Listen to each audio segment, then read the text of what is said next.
There are two main melodic ideas that really make Lady Gaga's The Cure really stand out for me. Hello everybody, what's good? It's O'Neil Gerald here again, and I'm here to give you, I guess, the first review of 2017. I've been doing something called VEDA up until now, which is vlogging or doing a video every day in April. And for this day, I wanted to kind of return to a lot of my older styles of doing videos, and one of those styles is reviewing. And I heard Lady Gaga's The Cure, and then listening to the song, I really got a great song. As usual, there's 5 points where I really want to hammer in and tell you guys why this song is great. So let's get into this music. Number one, Lady Gaga's voice on this song and in this particular mix of the song sounds very intimate. It seems almost even private. She's singing on the edge of her voice. It's still very resonant and full, however, she's singing on the edge of her voice like I'm talking right now.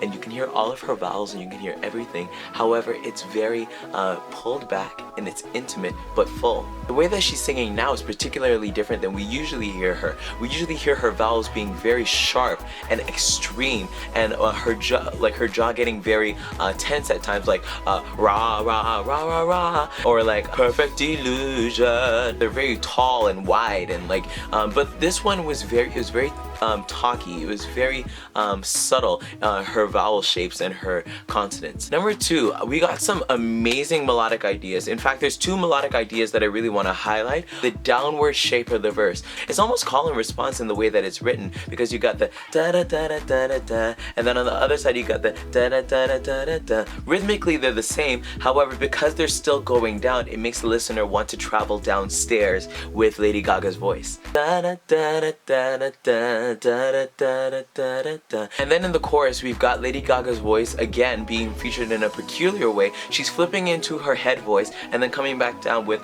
fix you with my love. I can't really do it because my voice is kind of tattered right now, but the essential point is that it really hooked me into listening to the rest of the chorus and then getting into that second verse. It was a really good way to pull me in. Thanks, Lady Gaga. Number three, on the point of the production, it kind of reminds me of Chainsmokers. It kind of gives me like a Zed vibe of what he's been doing lately. The synthesizer doesn't really have any highs on it. You just got the pluck, pluck, pluck, pluck, and it's very minimal, and you got the snaps. It's not really a lot that's in the verse. And then when you get to the chorus, you got some hi-hats and you got a snare going, but it's nothing that's really out of this world, and that's not necessarily a bad thing. I think that it really served the lyrics and the way that Lady Gaga is singing. Number four, I feel like in subject matter, The Cure is very different than what I've heard Lady Gaga singing about, and not necessarily what she's singing about, but the way that she's singing about it. I've always heard Lady Gaga talk about love in a very forceful, I will love you or you will love me type of way. I'm thinking of songs like Paparazzi, of like Telephone, or like just like a lot of like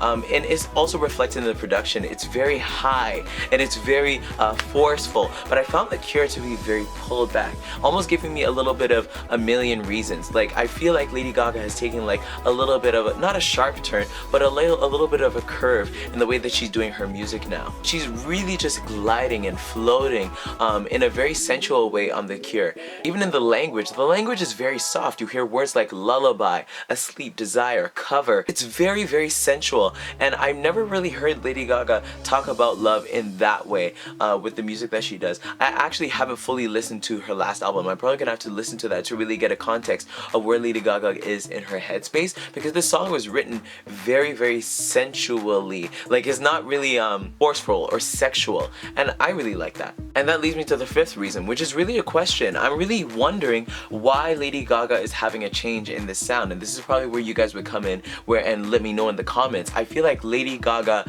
she's very different than when she first came out, and of course artists are allowed to evolve and become different people as they experience different things in life, but I feel like Lady Gaga is much more tame than she used to be. By tame, I don't necessarily mean that she doesn't have the vocal power or the lyrical power, because she has all that still inside of her, but in the way that she's being presented, her branding, her image. If you were to say like a bright pink, hot pink eyeshadow versus I guess a nude eyeshadow with a nude lip type thing, she's very bare in the way that she's doing a lot of things, and you can feel the softness of her skin in the music that she's doing, and it's a really nice change. I just don't know why that's happening. So if you guys have a little bit more of an insider on it, you can let me know in the comments. And also I would love you you to subscribe to this channel because this is the place where we think deeply so that we create art that changes the world. I'm doing VEDA all month, so you can look at my other videos, and I'll see you later. Bye bye everyone.